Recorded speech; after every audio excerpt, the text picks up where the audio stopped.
Alors pour commencer, j'aimerais dire un mot sur chacun de nos invités pour que vous puissiez mieux les connaître. Alors je vais les présenter selon l'ordre dans lequel ils sont assis. Alors d'abord, M. Jacques Beauchemin, professeur au département de sociologie de l'Université du Québec à Montréal. Il se spécialise en sociologie politique et en sociologie de la société québécoise. Il est l'auteur notamment de la Société des identités éthiques et politiques dans le monde contemporain. On n'entend pas à l'arrière. Vous entendez? On n'entend pas à l'arrière. OK. Et il vient de publier en collaboration avec Mathieu Bock-Côté La Cité identitaire chez Athéna, si ma mémoire est bonne. M. Christian Nadeau est professeur au département de philosophie de l'Université de Montréal, où il enseigne l'histoire de l'éthique et de la philosophie politique. Il a récemment publié Justice et démocratie, une brève introduction à la philosophie politique. M. Jocelyn McClure est professeur à la faculté de philosophie de l'Université Laval. Il a œuvré comme analyste expert pour la commission Bouchard-Taylor sur les pratiques d'accommodement de la diversité culturelle et religieuse, et il est l'auteur de Récits identitaires, Le Québec à l'épreuve du pluralisme, paru chez Québec Amérique. Enfin, Michel Seymour est professeur au département de philosophie de l'Université de Montréal, où il a récemment terminé un projet de recherche sur les droits collectifs des peuples dans les États multinationaux, et il a fait paraître à l'automne dernier un essai intitulé « De la tolérance à la reconnaissance, une théorie libérale des droits collectifs ». OK, alors, on peut dire que le phénomène de l'immigration est connu de l'humanité sur le plan symbolique, au moins depuis qu'Adam a été chassé du paradis. Donc, si on cherche ce qui distingue les sociétés actuelles des sociétés antérieures, on ne peut pas dire que c'est l'existence des flux migratoires, mais c'est plutôt leur intensification avec la mondialisation de l'économie. Alors, dans ces conditions, il est clair que nos sociétés sont appelées à se diversifier et à se complexifier de plus en plus. Cette adaptation promettait de se faire de manière harmonieuse parce que les États libéraux s'étaient dotés, par le biais des politiques multiculturelles, d'un instrument pour gérer la diversité au nom de l'égalité et de la différence. Mais les événements de septembre 2001 ont montré la facilité déconcertante avec laquelle ces mêmes États ont pu renier leurs engagements moraux envers certaines minorités, et notamment envers les immigrants.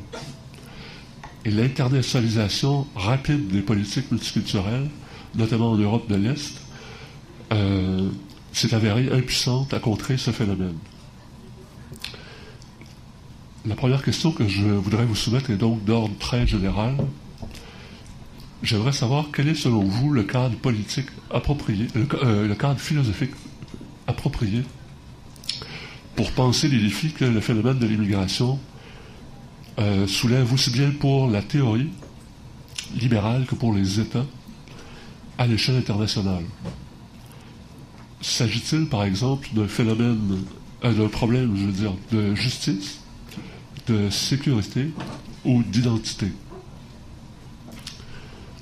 Et question d'autant plus cruciale que si on cherche à évaluer aussi bien la philosophie multiculturelle que les politiques qui s'en inspirent, on peut se demander si c'est l'idéalisme inhérent au multiculturalisme qui fait en sorte que les États sont dans les faits incapables de protéger effectivement les droits de tous les immigrants, ou on peut également se demander si l'échec il y a évidemment, des politiques multiculturelles est attribuable à une insuffisance conceptuelle au niveau de la théorie, c'est-à-dire au niveau philosophique, ou à une insuffisance conceptuelle liée aux politiques elles-mêmes.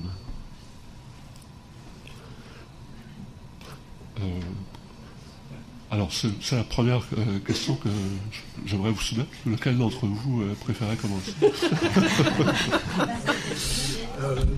Chers collègues. Bon, Jocelyn, je te sens inspiré.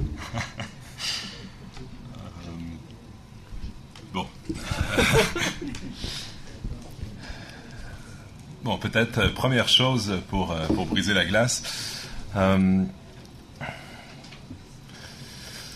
Donc, d'un point de vue sur donc l'immigration, le genre de défis que l'immigration pose, tous les défis identifiés sont de véritables défis. Donc, c'est pas l'un ou l'autre.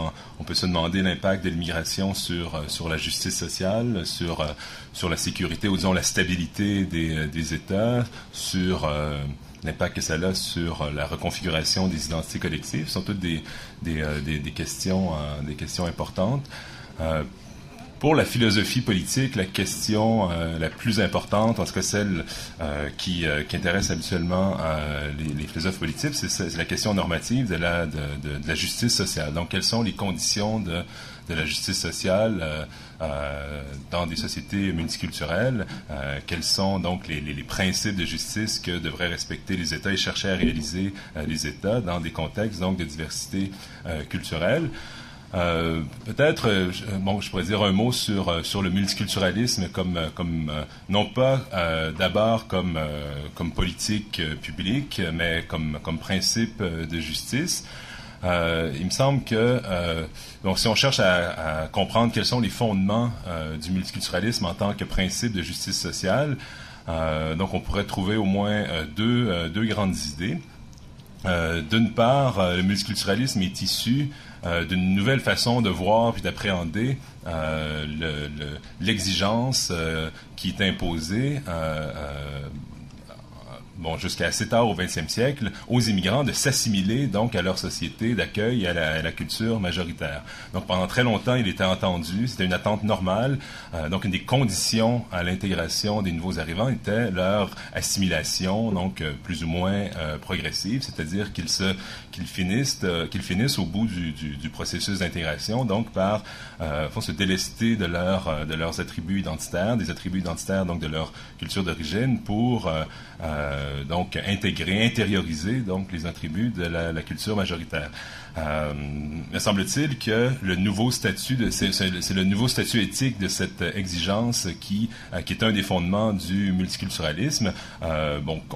Plusieurs considèrent qu'il s'agissait là d'une attente excessive. Donc, on peut s'attendre effectivement que le nouvel arrivant donc s'intègre à la société d'accueil, par exemple, donc en apprenant la langue publique, en cherchant à s'intégrer au marché de l'emploi, à la vie politique, et ainsi de suite, mais d'exiger aussi donc une assimilation complète, une acculturation.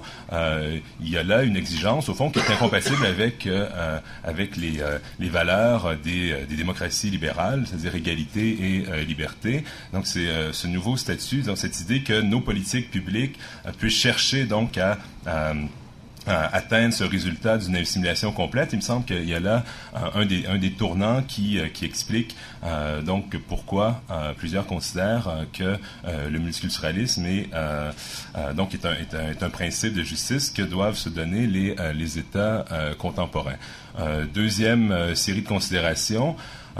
Les sociétés libérales donc cherchent à être neutres sur le plan disons ce qu'on pourrait appeler les visions du bien, les visions de la vie bonne endossées par les individus. Les individus sont libres de définir leur propre conception du bien, mais l'État doit chercher à rester neutre pour pas en favoriser ou en défavoriser donc certaines parmi toutes les conceptions qui vont être endossées par les individus. Donc l'État cherche à rester neutre. Puis ça devrait aussi inclure, selon donc certains penseurs libéraux, disons des années 70 jusqu'aux années 90, ça devrait aussi inclure donc les questions liées aux identités culturelles et les questions liées à la diversité culturelle. Donc les individus peuvent faire ce qu'ils veulent dans la vie privée, peuvent décider donc de reproduire des caractéristiques culturelles s'ils le souhaitent, mais l'État ne cherchera pas à intervenir donc pour reconnaître ou accommoder des pratiques culturelles données. Une chose qu'on a réalisé, que l'observation au fond de ces sociétés révèle, c'est que les États libéraux sont jamais intégralement neutres sur le plan de la culture. C'est-à-dire que certains attributs ou intérêts de la majorité. L'État va, par certaines de ses normes publiques, donc, va favoriser des attributs, des caractéristiques ou des intérêts de la majorité. Un exemple, donc, c'est celui par exemple, des jours fériés qui vont coïncider avec les fêtes religieuses de la majorité. Donc, dans ce cas-ci, l'État n'est pas complètement neutre, c'est-à-dire que ceux, par exemple, ceux qui célèbrent les fêtes chrétiennes vont se trouver avantagés par le fait que les jours fériés tombent le jour des fêtes religieuses.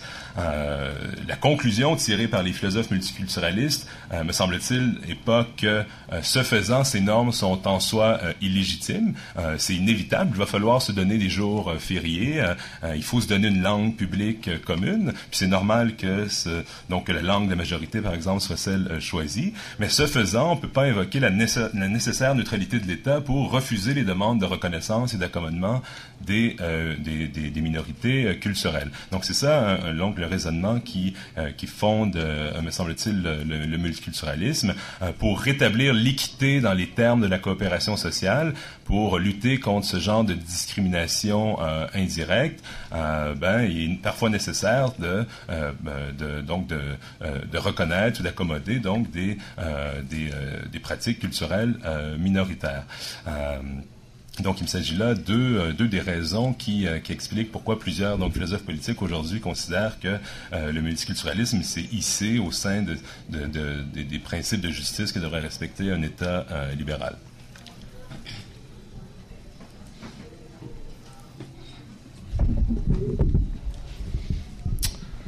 Je dois dire que je m'étais préparé ce soir à vous parler du rapport Bouchard-Taylor. Un peu naïvement. Et là, on nous soumet une question inattendue et fort pertinente par ailleurs, et un peu compliquée, un peu difficile. Mais je vais quand même essayer d'y répondre de la même manière que Jocelyn l'a fait, en disant que, au fond, moi, en tant que sociologue, ce n'est pas tant le cadre philosophique à l'intérieur duquel peut-être penser la question de l'immigration qui va m'intéresser, mais le cadre sociologique.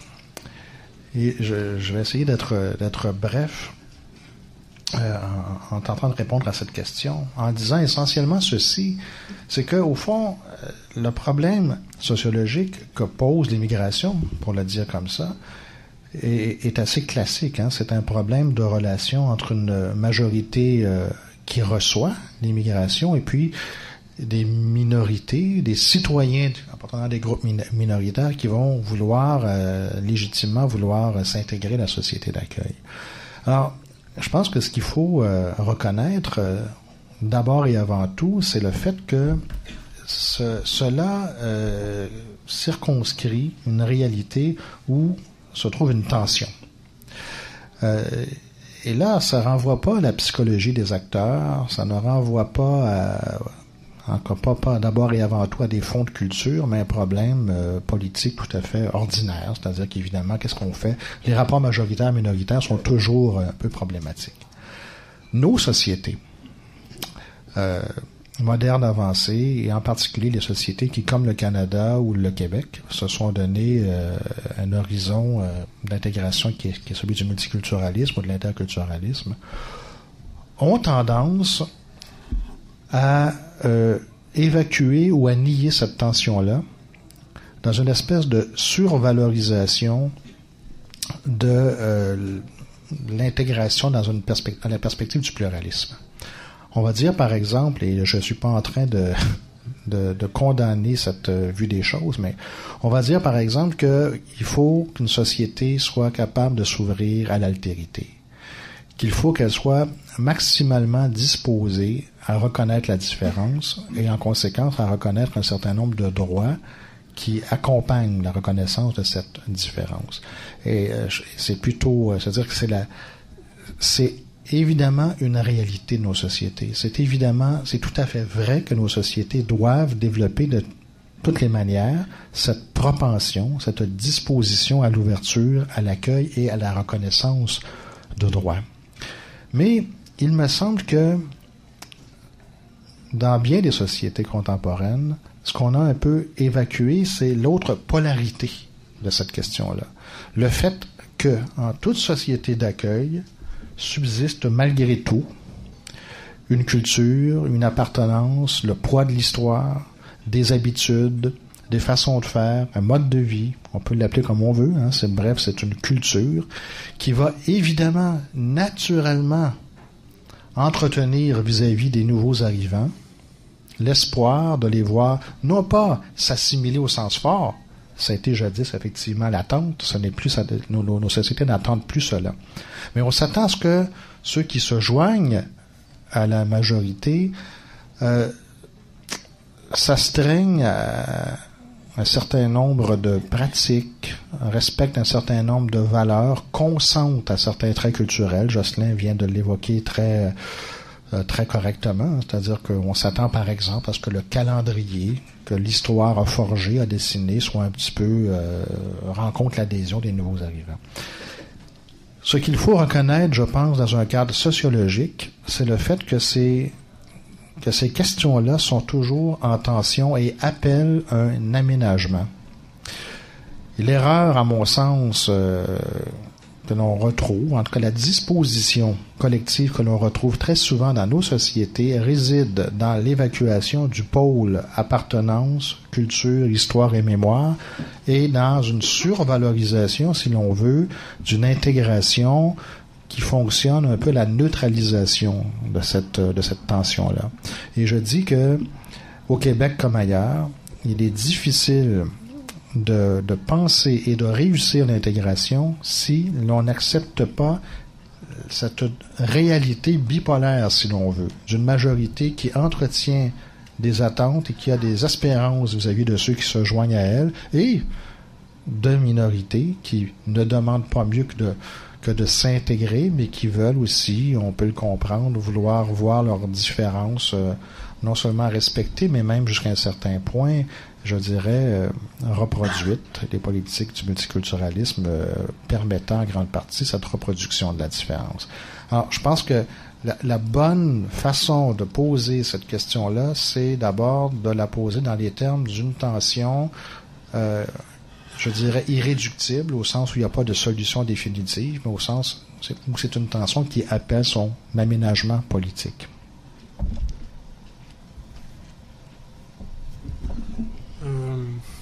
Question de philosophe, réponse de philosophe.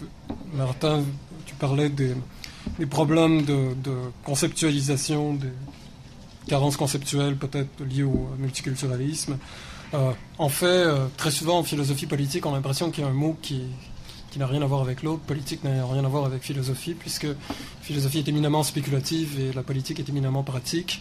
Et on a parfois l'impression qu'il y a un caractère inconciliable des deux, de sorte que si un extraterrestre devait visiter un département de philosophie aujourd'hui, notamment pour ce qui a trait à la philosophie politique, il se demanderait de quelle politique il est question, puisque ça paraît tellement loin de la réalité qu'on se demande si des gens comme moi, en particulier des gens comme moi, ont une vague idée de ce que c'est que la politique, tant ils sont enfermés dans les concepts. D'un autre côté, effectivement, comme philosophe, ce qu'on essaie de faire, en tout cas du côté de la philosophie, c'est non pas de proposer de faire un travail empirique ou descriptif, mais faire un travail qui consiste à penser dans des cadres plus généraux, plus théoriques, afin ensuite de voir s'ils sont compatibles avec des réalités empiriques. Il me semble que la question qui nous intéresse, en particulier ce soir, puis la question que tu soulèves au sujet de l'immigration, il me semble qu'elle relève peut-être pas d'une insuffisance théorique, ni de la part des créateurs du concept de multiculturalisme, ni de ceux qui l'ont appliqué dans leur politique. Il me semble qu'il y a peut-être un dérapage par rapport à l'idée selon laquelle la question de l'immigration est beaucoup une question, ou essentiellement une question qui a trait à la culture ou à la question identitaire. Et c'est là, moi, le problème que j'ai. Je ne dis pas que ce n'est pas un aspect fondamental, important de la question, mais il me semble qu'une approche théorique qui réfléchirait davantage sur les capacités des institutions à offrir un cadre institutionnel qui serait valable pour tous à la fois pour les nouveaux arrivants et pour ceux qui sont déjà présents, permettrait de résoudre de très nombreux problèmes, nombreux problèmes qui sont d'abord et avant tout économiques avant d'être culturels. Et très souvent, on a l'impression que des problèmes dits culturels, en fait, ne sont que le reflet de problèmes économiques que nous avons exacerbés ou que nous avons voulu canaliser en voulant les voir comme des problèmes culturels ou identitaires, ce qui permet, disons, d'avoir des débats publics comme ce soir, ou permet d'avoir des débats publics plus larges, mais pas trop compliqués. C'est-à-dire, on y va du côté de nos valeurs, on discute du côté des différences culturelles. Ça, c'est moins compliqué que de parler d'économie, par exemple. Mais, ce faisant, on met de côté des éléments fondamentaux du débat. Donc, il me semble que peut-être qu'un des problèmes avec la question du multiculturalisme lié à la question de l'immigration, c'est une trop grande focalisation à la fois sur les questions culturelles et sur les questions identitaires. Voilà. Ce qui ne veut pas dire, encore une fois, que ces questions ne doivent pas être présentées, mais j'ai été étonné de voir que la grande majorité des débats qui ont suivi ou qui ont eu cours au moment de la commission Taylor-Bouchard portaient sur des questions culturelles, comme si tout passait nécessairement par une espèce de collision des cultures entre la question identitaire au Québec et la question, disons, des multiples registres de la culture suite aux nouvelles vagues d'immigration. J'en donne pour un exemple, je m'excuse de m'auto-citer, ça peut paraître prétentieux, mais dans le dossier que tu as organisé, j'ai fait la recension du livre de Georges Leroux et sur la question de l'enseignement du nouveau programme éthique et culture religieuse. Et en gros, un des arguments de Georges, c'est dommage, il n'est pas là ce soir, donc je ne voudrais pas, disons, c'est un très grand ami, donc n'allez pas croire qu'il s'agit d'une attaque dans son dos. Mais un des problèmes que j'ai, c'est que Georges présente essentiellement le cours d'éthique et de culture religieuse comme un cours qui est une forme d'introduction à la citoyenneté de par le multiculturalisme qu'il suppose, de par le multiculturalisme qui est inculqué aux étudiants. Et ce qui m'apparaît très bizarre, c'est comme si la question, disons, de la rencontre de gens aux valeurs différentes n'avait pas des arrière-plans économiques d'une part, et comme si la question culturelle se limitait à la question religieuse d'autre part.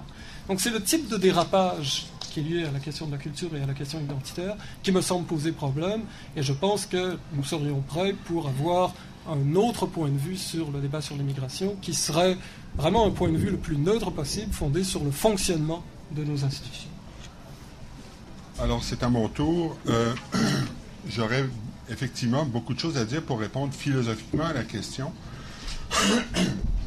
Mais je veux partir de la situation qui, au fond, nous amène à discuter de ces questions en ce moment. Et effectivement, il s'agit du rapport Bouchard-Taylor, mais plus globalement de la problématique à laquelle le rapport essayait de répondre. On a tout d'abord identifié les problèmes comme des questions d'accommodement raisonnable au sens juridique de l'expression. On s'est rendu compte qu'il ne fallait pas traiter cependant la question seulement sur un plan étroitement juridique, et certains ont voulu élargir à une question qui pose au fond le problème de l'harmonisation entre les pratiques culturelles et religieuses des personnes. Mais dès le début, je pense que les commissaires se sont rendus compte qu'il y avait un malaise identitaire. Alors, je suis d'accord pour dire effectivement que tout n'est pas que malaise identitaire dans la société québécoise et qu'il y a des enjeux socio-économiques qui sont au moins aussi importants que les enjeux de reconnaissance identitaire.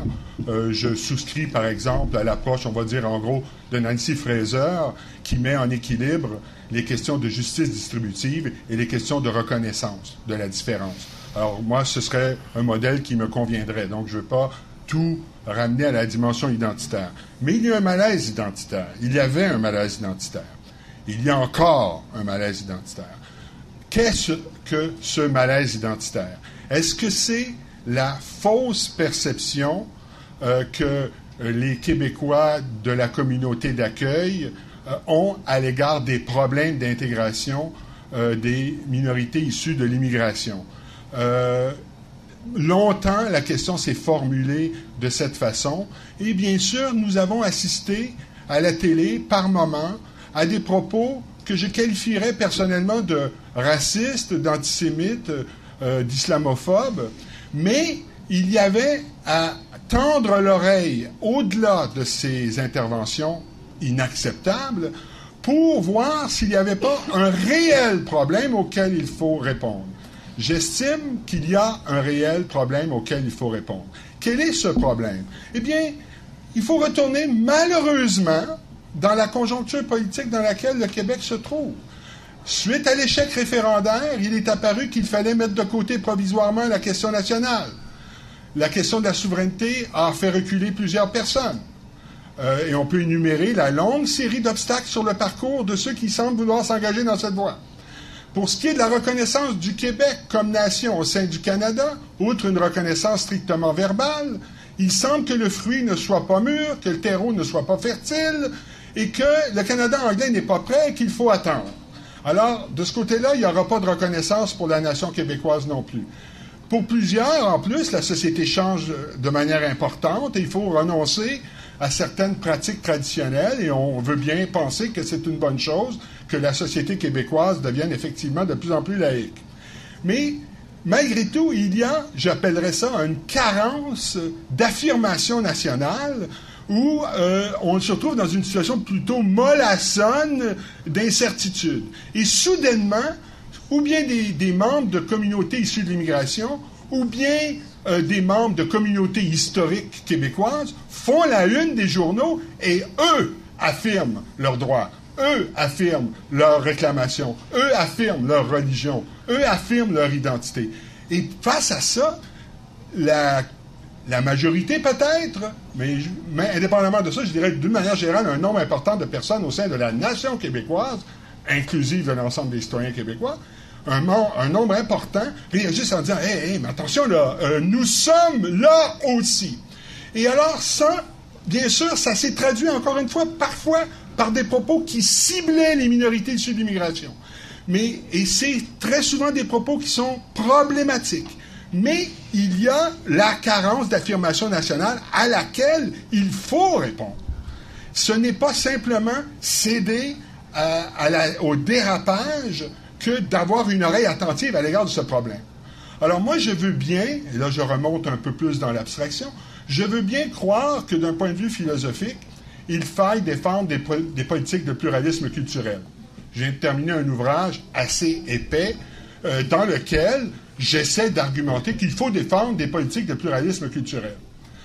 Mais c'est pas n'importe quelle politique de pluralisme culturel qui va faire l'affaire. Il va falloir qu'on tienne compte de l'identité collective de la communauté d'accueil. Il va falloir que la reconnaissance soit réciproque. Et il va falloir que ça se soit constitutionnalisé. Alors, il me semble que dans la conjoncture dans laquelle on était, il aurait été souhaitable de la part des commissaires qu'ils mettent de l'avant un ensemble de suggestions au centre desquelles se trouverait l'adoption d'une constitution québécoise. Moi, je ne crois pas qu'on puisse le faire à moyen terme dans le cadre d'une province. Je pense qu'il y aurait trop d'obstacles et on aboutirait à la souveraineté. Mais laissons ça de côté pour le moment. On comprend que les deux commissaires devaient trouver un terrain commun d'entente. Et pour répondre au malaise identitaire et à la carence d'affirmation nationale, il fallait à tout le moins qu'on s'entende sur une constitution interne pour le Québec dans laquelle on aurait affirmé l'existence d'une citoyenneté québécoise, le français, langue de la citoyenneté québécoise, le principe de laïcité, le principe de l'égalité homme-femme, et des choses qui auraient répondu au malaise identitaire. Ce n'est pas qu'une fausse perception à laquelle nous avions affaire. Nous avions affaire à l'expression d'un malaise identitaire qui est un nationalisme québécois légitime. Le nationalisme n'est pas une chose dont on peut se départir aisément, même quand on va être lucide et mondialiste dans notre perspective. Le nationalisme est omniprésent à l'échelle mondiale.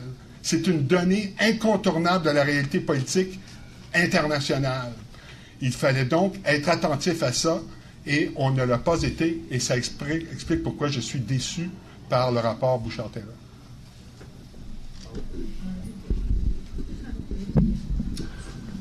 OK, merci Michel. Alors, sur la seconde question, on va poursuivre un petit peu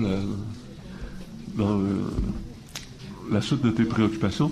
Alors, on peut dire qu'au Québec, comme partout ailleurs en Occident où on l'a mis en pratique, le succès rencontré par les politiques multiculturelles a contré toute tentative de construction identitaire d'un groupe majoritaire au détriment des groupes minoritaires, a été perçu plus souvent qu'autrement comme un obstacle pour la cohésion nationale, comme si toute reconnaissance des différences ne pouvait que nuire à l'intégration. D'où ma seconde question. Peut-on attendre du multiculturalisme le maintien d'une identité commune? Et si oui, de quel type? Ou ne doit-on pas, ou ne sommes-nous pas appelés à concevoir la cohésion sociale autrement, sous la pression et la reconnaissance de la diversité culturelle? Autrement dit, pour le formuler du point de vue de la réussite sociale, est-ce qu'une intégration réussie se mesure ou doit se mesurer en termes de participation à la vie démocratique? Ou est-elle conditionnelle à une volonté affichée ou manifeste de s'intégrer à un groupe majoritaire et de s'identifier à un nous?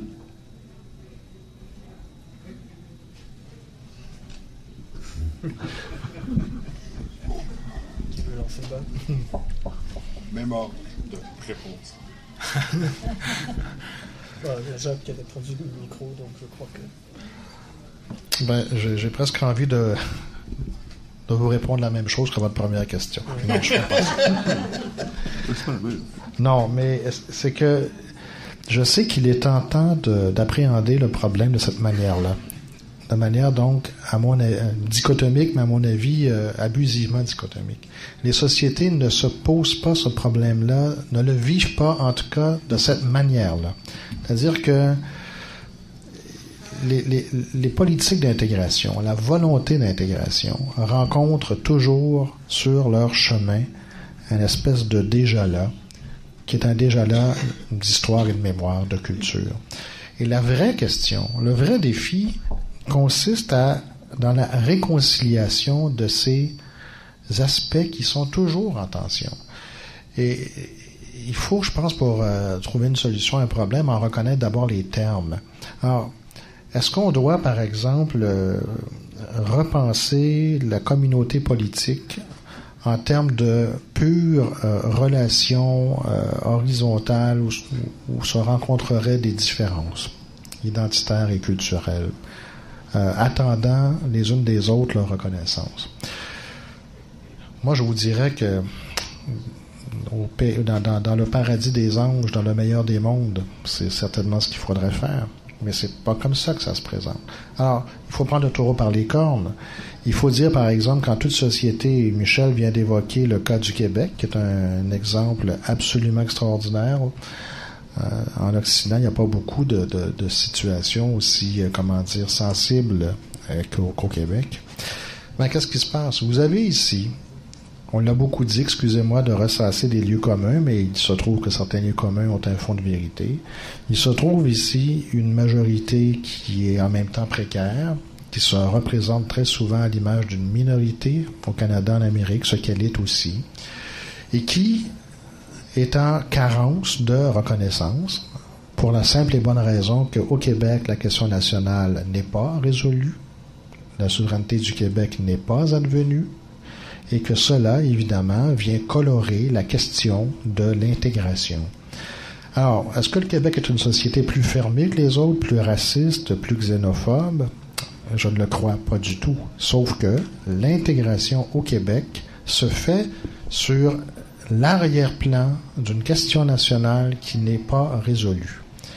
En conséquence, la tension ordinaire que je viens d'évoquer entre majorité et minorité, si vous voulez, ici, au Québec, prend une couleur particulière. C'est encore plus compliqué ici. Et il n'y a pas de solution facile et immédiate à la résolution de cette tension-là. Michel évoque la nécessité d'une constitution québécoise. Je pense qu'il a raison. Et en même temps, il est évident, lui-même l'admettrait, qu'on ne serait pas au bout de nos peines pour autant. La question du Québec pose la question de l'intégration de manière un peu complexe. Alors, il faut d'abord dire ceci, et puis je pense qu'il faut le dire aussi, pour être encore plus clair, je pense que une majorité, une communauté formée dans l'histoire a le droit légitime de souhaiter voir prolonger cette histoire-là, même en s'ouvrant à l'intégration de nouveaux arrivants. Alors, ça ne veut pas dire qu'il faut les assimiler au sens ancien du terme. Ça veut dire qu'il faut espérer que ces nouveaux arrivants acceptent de s'associer à une espèce de parcours général qui ne les exclut pas, qui les invite, au contraire, mais dans lequel il y a un déjà là. Et ça, je pense qu'il faut être capable de le dire, et c'est à mon sens ce que le rapport de la commission Bouchard-Taylor n'a pas été véritablement capable de dire, à part quelques évocations, à mon sens, assez peu convaincantes et plutôt cosmétiques à cet égard.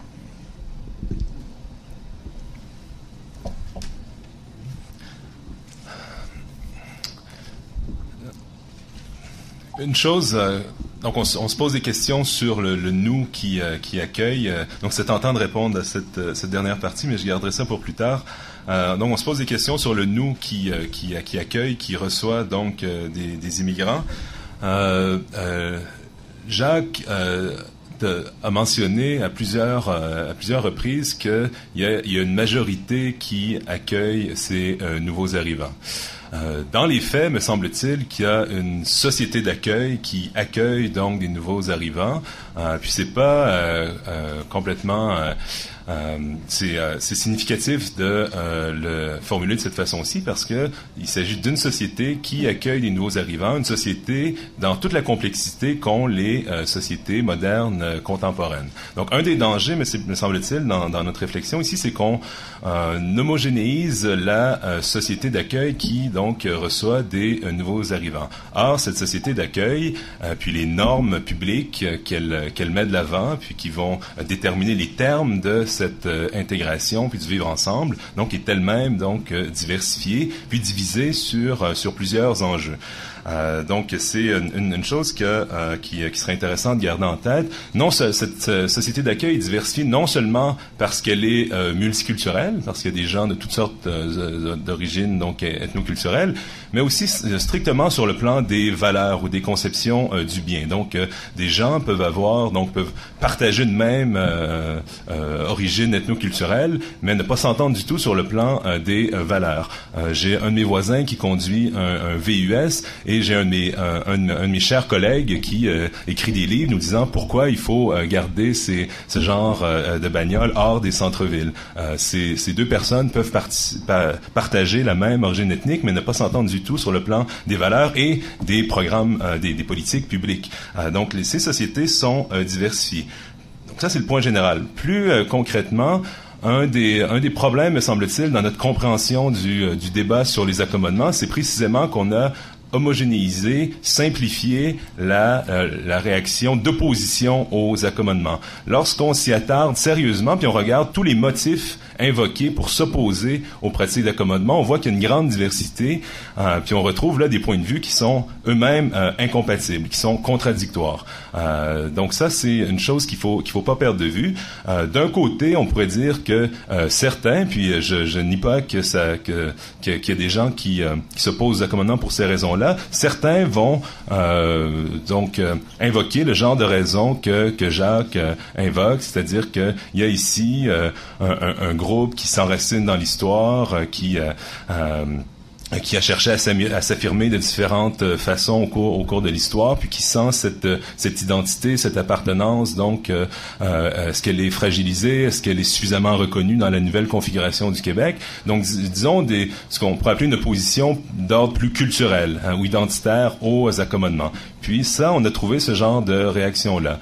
Mais me semble-t-il qu'il ne s'agissait pas du point de vue majoritaire au sein des opposants aux accommodements. Ce point de vue majoritaire, me semble-t-il, était davantage, les raisons évoquées étaient bien davantage d'ordre libéral, c'est-à-dire que pour certains, il y avait incompatibilité entre les pratiques religieuses dont il s'agissait d'accommoder et certaines valeurs publiques communes, qui se retrouvent au fondement de la société québécoise, laïcité, égalité entre les femmes et les hommes, un idéal de rencontre interculturelle, donc de mixité ou d'interculturalisme, donc des valeurs publiques qu'on peut endosser, peu importe notre origine culturelle. Donc certaines, par exemple, québécoises d'origine marocaine qui venaient au micro dans les audiences pour dire qu'il faut absolument que la religion reste dans la sphère privée, non pas pour les mêmes raisons évoquées que celles donc évoquées par Jacques, mais pour d'autres raisons, c'est-à-dire que on voyait là une incompatibilité entre des valeurs publiques communes et les pratiques d'accommodement. Donc une réaction très libérale, civique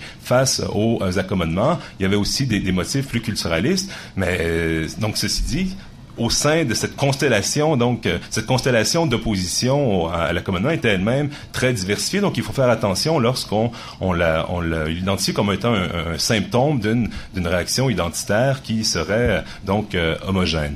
Je pense que c'est des considérations qu'il faut garder en tête lorsqu'on réfléchit à la fois donc aux conditions d'intégration dans les sociétés plurielles et aussi sur notre débat sur les accommodements. Je perçois dans la question, au fond, un dilemme qui nous est posé. Est-ce qu'on doit défendre l'idée d'une identité publique commune, d'une culture publique commune, d'une part, ou si on doit insister sur l'importance de reconnaître les minorités? Je pense que l'idée de la reconnaissance réciproque, c'est l'affirmation que les deux sont possibles. On peut reconnaître les minorités tout en faisant en sorte que les minorités reconnaissent une identité publique commune. Dans le cas de la société québécoise, il me semble qu'il s'agit d'une société nationale, dans un sens qui m'apparaît tout à fait légitime, dans la mesure où on essaie de mettre en place de manière légitime l'idée d'une langue publique commune, l'idée d'institutions publiques communes dans lesquelles cette langue est principalement parlée, et d'une histoire publique commune, bien qu'il reste encore beaucoup de travail à faire de ce côté-là. Donc, il y a en plus une conscience nationale présente au Québec, et il y a un vouloir-vivre collectif. Je dirais aussi qu'il y a un contexte d'options diverses, un contexte de choix qui est spécifique au Québec et qui est tributaire du carrefour d'influences culturelles spécifiques au Québec. Donc, il y a un particularisme, mais qui ne va pas jusqu'à partager les mêmes valeurs, partager les mêmes traditions, partager les mêmes coutumes, les mêmes tenues vestimentaires, la même mentalité.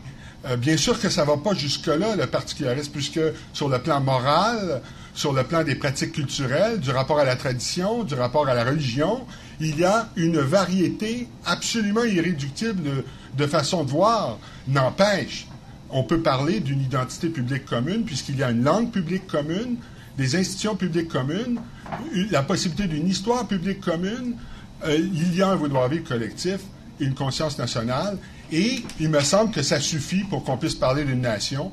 Toutes les nations ou tous les groupes qui se prétendent nations, ou à tout le moins un très grand nombre de ces groupes qui se prétendent nations, possèdent des traits caractéristiques de cette nature, et ils sont confrontés eux aussi à un pluralisme de points de vue, de valeurs morales, de rapport à la tradition qui varie considérablement au sein de la société. Ils sont aussi très souvent des sociétés d'immigration, et néanmoins, pour ne parler que du Canada, la majorité des Canadiens n'hésitent pas à parler d'une nation canadienne.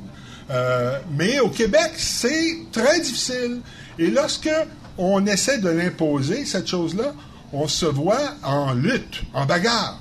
C'est pas une chose acquise. Ce n'était pas, en tout cas, jusqu'à ce que la reconnaissance verbale survienne. Et là, maintenant, il y a une sorte de consensus.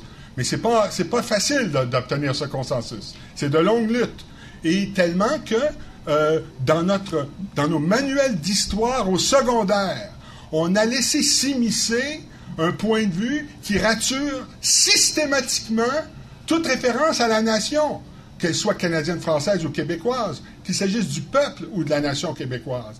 Il n'y avait plus une seule occurrence de l'expression dans le projet envisagé par le gouvernement sous l'influence probable, à tout le moins partielle, de Jocelyn Letourneau. L'identité nationale, c'est problématisé au Québec. Et alors, je pense que ça, c'est un problème. Il y a une identité nationale, elle est assez épaisse pour qu'on puisse parler d'une sorte de particularisme au sens que je viens de décrire, et c'est compatible, bien évidemment, avec la reconnaissance des minorités, des 11 peuples autochtones, de la minorité anglophone et des minorités issues de l'immigration. Mais qu'on ne mette pas simplement l'accent sur l'obligation de la Société nationale québécoise de reconnaître les minorités, il faut aussi que ce soit une reconnaissance réciproque de la Société nationale en même temps. Or, très souvent, ceux qui se retrouvent dans la posture de dénoncer le problème d'ouverture, l'absence d'ouverture à la diversité, sont assez indifférents au fait que c'est pas grave, la notion québécoise est disparue du manuel d'histoire, mais ça ne suscite pas d'émoi. Mais ce qui suscite des émois, c'est les dérapages au sein de la nation québécoise. Alors moi, je veux dénoncer les dérapages, qu'on me comprenne bien, mais il y a quelque chose à retenir de ces dérapages qui est une carence d'affirmation nationale, et il faut un équilibre et une reconnaissance réciproque.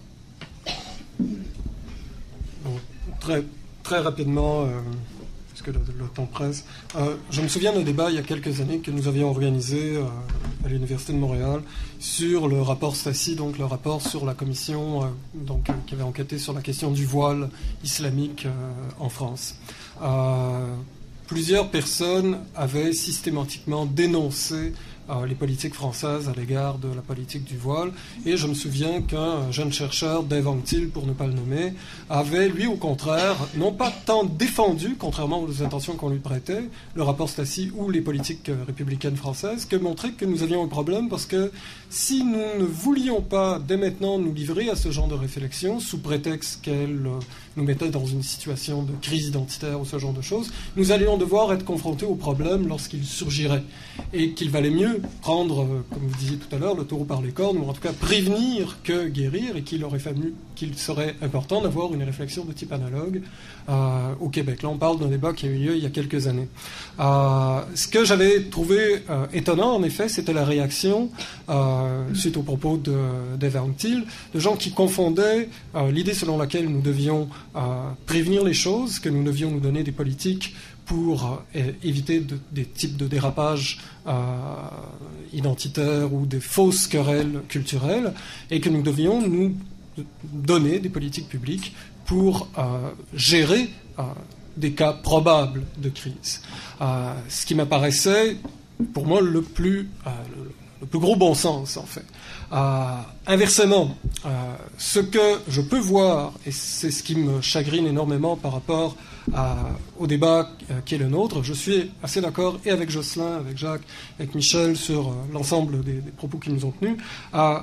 J'ai cependant quelques bémols, puisque c'est Michel qui a parlé le dernier, par rapport à disons, aux prérogatives, pour les nommer comme suite, des sociétés d'accueil. Il me semble que parfois, il y a une espèce d'impensé au sujet des prérogatives des sociétés d'accueil, notamment, par exemple, lorsque l'on dit qu'il y a un cheminement historique et que ces sociétés d'accueil sont en droit de poursuivre ce cheminement historique sous prétexte qu'il y a un parcours qui a été construit de longue date, qui a son histoire, qui est incarné, etc., etc. Rien ne nous dit que le passé est garant de l'avenir et que des transformations sérieuses ne peuvent pas être faites, quitte à heurter justement le récit historique qui est le nôtre jusqu'à maintenant. Ensuite, un autre argument que l'on retrouve souvent au sujet des prérogatives des sociétés d'accueil, c'est le principe de majorité. Et ce principe de majorité, si nous sommes prêts à l'accepter, nous sommes prêts à accepter aussi bon nombre de dérives de ce principe de majorité. Et ça aussi, ça me semble un très grave problème. Et là, j'abonderai dans le sens de Jocelyn quand il dit « nous ne sommes pas une société homogène ». Et le serions-nous qu'il faudrait trouver, même de manière artificielle, des garde-fous pour empêcher cette forme d'homogénéisation sociale, puisqu'elle peut donner lieu à une forme de tyrannie de la majorité. Donc ça, je pense que c'est une chose qu'il faut absolument éviter. Et ça remet en cause un certain nombre de présupposés. Je ne dis pas que ce sont ceux de Michel, je dis simplement que un bémol par rapport aux positions qu'il a soutenues. Il me semble que parfois, autant il y a effectivement, disons, une absence de conscience par rapport à donc une surenchère par rapport au dérapage identitaire, autant parfois il semble y avoir un silence, même si tout le monde n'en pense pas moins, au sujet d'un autre type de dérapage, qui serait celui de l'oubli de la question nationale. Mais en revanche, ce qui me semble manquer, c'est une réflexion sur ce qui légitime les prérogatives, s'il y en a, des sociétés d'accueil. Ça va? Ok, alors, dernière question avant de passer à la période de questions, donc avant de passer les questions pour le public. Alors, on le sait, la saga des accommodements déraisonnables a défrayé largement les manchettes l'automne dernier. Et j'aimerais savoir si vous croyez qu'il va y avoir une volonté politique de donner suite aux recommandations du rapport Bouchard-Taylor. Quand on compare cette situation, par exemple, avec ce qui se fait dans le domaine de l'éducation, où le gouvernement est clairement allé de l'avant avec l'implantation du nouveau programme d'éthique et de culture religieuse au secondaire, comment peut-on rendre compte de ce décalage? Bien là, vous nous posez la question la plus facile de la soirée. Alors, c'est bien de finir parce qu'on peut se reposer un peu. Écoutez, vous me pardonnerez ce qui peut ressembler à du cynisme, mais ça n'en est pas. Je pense quand même qu'il faut rappeler que la commission Bouchard-Taylor, au-delà des mérites qu'on peut lui reconnaître, de la qualité du travail qui a été accompli en son sein, je pense qu'il faut se rappeler quelle est la création d'un gouvernement qui se débarrassait d'un problème. Et je pense qu'en conséquence, c'est un peu difficile d'espérer que le rapport qui allait en émaner soit quelque chose qui allait retenir l'attention de nos gouvernements. Je pense que, évidemment, on l'a dit, le rapport était mis au rencard, était un peu oublié. Il n'y a pas de quoi s'en étonner, et je le répète, ce n'est pas lié au fait que on a mal choisi les commissaires ou que le travail a été mal fait. Je pense que c'est quelque chose qui ne pouvait pas avoir beaucoup d'effets, beaucoup de conséquences concrètes. Alors, pour vous répondre, je ne pense pas que le gouvernement va prolonger dans des politiques spécifiques les recommandations du rapport, ou très peu. Et pour ces raisons-là, au fond, ce qu'on pouvait espérer du rapport Bouchard-Taylor, c'était autre chose que cela. On pouvait espérer qu'il soit l'occasion d'une réflexion collective, ce qu'il a été, mais qu'il nous permette de penser à nouveau frais la question des rapports majorité-minorité, et ce qu'il ne fait pas. Alors, non seulement le gouvernement ne donnera pas suite à ce rapport, mais ce que nous savons tous déjà un peu, mais je ne crois pas non plus que ce rapport-là nous soit, hélas, véritablement utile dans l'élucidation des défis qui sont les nôtres aujourd'hui. Je ne sais pas si la question est facile, mais j'aurais tendance à y répondre à peu près avec le même cynisme. D'autant plus qu'à la lecture du rapport, je ne suis pas un fin exégète du rapport. Disons, c'est pas une littérature qui m'est parue très digeste. En partie aussi par le fait que j'ai l'impression de lire d'une part un livre de Charles Taylor, puis d'autre part un livre de Gérard Bouchard. J'ai pas l'impression parfois de voir les débats comme s'il y avait un lien direct entre les débats qui ont précédé et la rédaction du rapport lui-même. Mais bon, ça, ce sont d'autres considérations. Mais elles ont leur impact, parce que ce que j'aurais espéré, étant partisan disons, de forme de démocratie délibérative, c'est que ces délibérations aient des effets sur les autorités publiques. Or, elles sont à ce point médiatisées par le rapport lui-même, elles sont tellement atténuées par le rapport lui-même qu'on ne voit plus tellement comment elles pourraient avoir des effets en tant que telles. C'est une chose heureuse qu'il y ait eu ces délibérations. Le problème, c'est qu'elles ont donné lieu à de nombreux dérapages récupérés à la fois par les médias et par les instances politiques qui, en l'occurrence, ont joué un jeu semblable. En ce sens-là, je suis cynique par rapport au rapport, mais j'espère presque qu'il n'y aura pas de suite, dans la mesure où ce que je craindrais des suites d'un tel rapport, c'est qu'il soit utilisé un peu de la même manière qu'on a utilisé la commission ou les débats de la commission Taylor-Bouchard pour des fins partisanes qui n'avaient rien à voir avec le fond du débat lui-même. Ce qui me gênerait fort. Et ce serait très facile, je crois, de récupérer le rapport dans un sens ou dans l'autre, parce que justement, peut-être manque-t-il, disons, encore une fois, d'un vocabulaire qui s'adresserait davantage aux institutions plutôt qu'à un espèce de cadre très formel, très général, qui devient un fourre-tout, malheureusement. Je pense aussi, bien sûr, qu'il va être tabletté, même s'il avait contenu, et surtout peut-être s'il avait contenu les recommandations que j'aurais espéré y voir, il aurait été bien évidemment tabletté, parce que il faut savoir que du point de vue du gouvernement libéral, il fallait éteindre les feux au maximum pendant sa campagne électorale, mais après aussi. Et il a cru que l'affirmation d'égalité homme-femme, plus des principes affirmés dans les journaux, ça suffisait à répondre au malaise identitaire.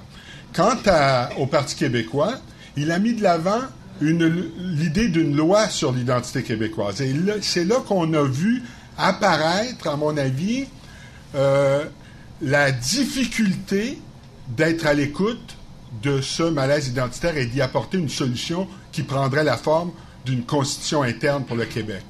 On a suggéré de mettre sur des principes de l'avant comme la citoyenneté québécoise et le français comme langue de la citoyenneté, et associé à l'acquisition de la citoyenneté québécoise, il y aurait le droit d'éligibilité. Si on avait écouté Jean-François Lisée, on aurait même inclus le droit de vote. Quand cette idée est apparue, on a tout de suite diagnostiqué qu'il y a une collusion opportuniste entre le Parti québécois et certains groupes dont le nationalisme peut être jugé problématique. Et on a stigmatisé la loi sur l'identité en disant que c'était profondément inacceptable puisque ça violait les libertés politiques des citoyens canadiens sur le territoire du Québec. Quelle erreur grave! Eh bien, vous avez eu des juristes de l'Université de Montréal qui ont écrit éhontés avec une réaction viscérale pour dénoncer l'abus, le dérapage que constituait cette loi sur l'identité québécoise. Eh bien, je dirais que sous un peu l'influence d'un des étudiants devenu postdocteur maintenant, Benoît Dubreuil, il m'a fait voir quelque chose d'extrêmement intéressant, et je crois qu'il a raison. Si, en vertu de cette loi québécoise, il y aurait matière à dire qu'il y a violation des droits et libertés politiques des citoyens canadiens, ce n'est pas parce que la loi en tant que telle était une loi d'exclusion. C'est parce qu'on présuppose la loi canadienne de la citoyenneté qui autorise partout sur le territoire du Canada à un immigrant reçu de devenir citoyen canadien dès lors qu'il maîtrise l'une des deux langues officielles. Il est donc possible, y compris sur le territoire québécois, de maîtriser l'une des deux langues, à savoir l'anglais, pas du tout le français, et de devenir citoyen canadien. C'est seulement dans un contexte comme celui-là qu'on peut être un citoyen canadien non reconnu et avec une perte de droits à cause de la loi québécoise de l'identité. Alors, j'estime que ça montre la difficulté que nous avons à mettre en place des principes constitutionnels internes sur le territoire du Québec. Ça va se heurter non seulement à la loi sur les langues officielles, éventuellement, mais ça va se heurter à la loi canadienne de la citoyenneté. Et c'est seulement parce qu'on présuppose cette loi-là qu'il apparaît odieux, entre guillemets, d'imposer une loi québécoise qui impose une citoyenneté québécoise avec une condition de maîtrise du français pour avoir le droit d'éligibilité. Et quand on voit les choses de cette façon, on aperçoit comment la création d'une constitution interne du Québec est confrontée à des défis politiques importants. On aperçoit aussi que peu de gens ont eu un regard critique sur cette condamnation morale de la loi proposée par le Parti québécois. Et on n'aperçoit pas que la loi canadienne sur la citoyenneté est une loi d'un type absolument identique ou presque à la loi que les péquistes voulaient mettre de l'avant. Pour devenir citoyen canadien, il faut maîtriser des langues. Pas seulement qu'une, dans l'occurrence, l'une des deux. Et c'est seulement qu'à cette condition qu'un immigrant reçu aura le statut de citoyen et il aura alors le droit de vote et le droit d'éligibilité. Et il y a sur le territoire canadien des gens qui n'ont pas ces droits et d'autres qui les ont, parce qu'il y a des gens sur le territoire du Canada qui n'ont pas la citoyenneté canadienne. Donc on a une situation qui ressemble beaucoup à celle que le péquiste voulait mettre de l'avant.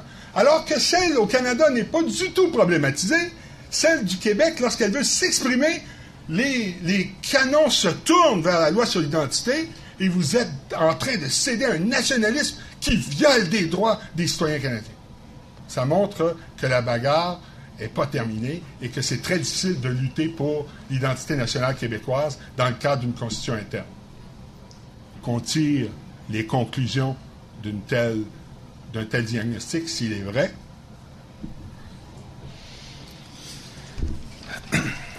Donc, je ne ferai pas de prédiction. Je suis assez, l'analyse politique n'est pas ma plus grande force.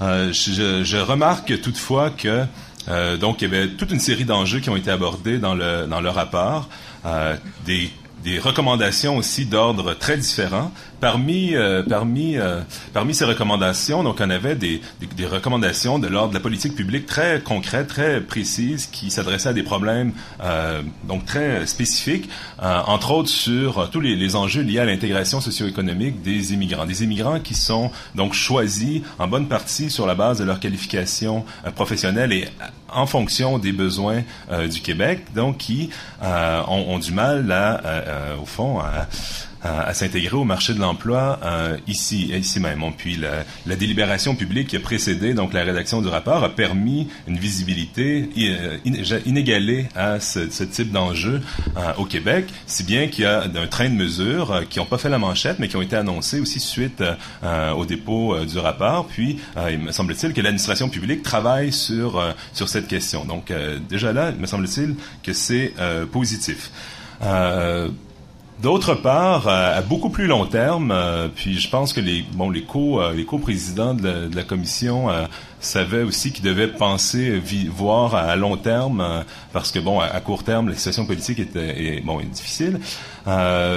Je suis assez d'accord avec ce que Christian a dit tout à l'heure, puis en se référant aussi aux interventions de Dave Anctil sur la nécessité donc de débattre du modèle de laïcité qui est nécessaire dans une société comme le Québec d'aujourd'hui, dans les démocraties libérales occidentales en général. C'est un des enjeux les plus importants qu'ont à faire face ces sociétés dans le présent. La thématique du multiculturalisme en tant que tel, l'aménagement de la diversité culturelle en tant que tel, c'est pas ça qui a mis le feu aux poudres au Québec, c'est vraiment la gestion, l'aménagement de la diversité religieuse et la place du religieux dans l'espace public, ce qui soulève la question donc de notre modèle de laïcité. Puis un des problèmes au Québec, c'est que cette conception de la laïcité s'est avérée très efficace jusqu'ici, elle a atteint de bons équilibres, mais elle s'est définie de façon implicite. Elle s'est définie de façon, au fond, dans le détour de différentes décisions politiques, de déconfessionnaliser donc le système scolaire, de différentes décisions juridiques aussi, des jugements qui ont fait en sorte que de protéger la liberté de conscience et de religion de certains individus, pas toujours des immigrants d'ailleurs,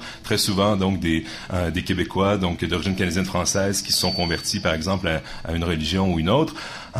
Donc il s'agit là des défis véritables. C'est ce qui a mis le feu aux poudres au Québec. C'est pour ça qu'il y a eu cette commission. Puis il se trouve que dans ce rapport, donc il y a toute une section sur le modèle de laïcité ouverte que devrait donc formaliser le Québec. On a recommandé donc l'élaboration d'un livre blanc, donc que le législateur prenne le relais à la fois des citoyens et de la commission pour donc formaliser un modèle qui s'est défini de façon implicite ici. Il me semble-t-il que cet exercice-là est nécessaire précisément pour éviter le genre de dérapage auquel Christian faisait référence tout à l'heure. Donc, il me semble que, peut-être pas à court terme, parce que la situation politique, donc, n'est pas propice, mais que ce genre de problématique-là va venir nous hanter dans le futur. Puis là, on a eu une réflexion collective soutenue là-dessus. On a eu une série de propositions. Le législateur pourra les accepter ou les refuser ou les reformuler, mais on a fait, me semble-t-il, un bon bout de chemin dans notre réflexion collective sur le type de laïcité nécessaire dans une société comme le Québec. Puis, donc j'avais dit que je ne ferais pas de prédiction, mais peut-être que c'en est une. Ça sera peut-être là une des contributions positives donc de cette commission et du rapport qui en a émané. Bon, alors, on pourrait prendre les questions dans l'auditoire s'il y en a. Il faudra peut-être utiliser le micro.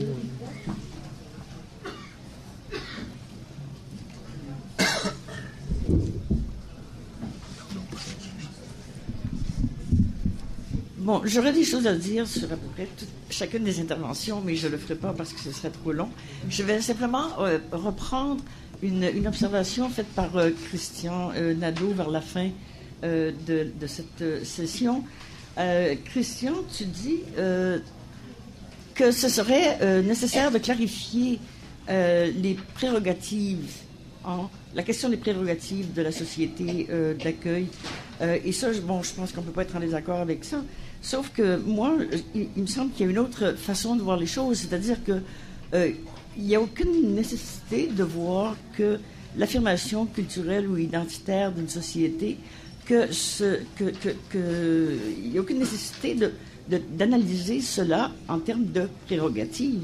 Je pense que la société d'accueil a des devoirs aussi envers ceux qu'elle accueille, justement, et quand ces devoirs-là, c'est de leur offrir un cadre bien défini dans lequel ils peuvent s'intégrer.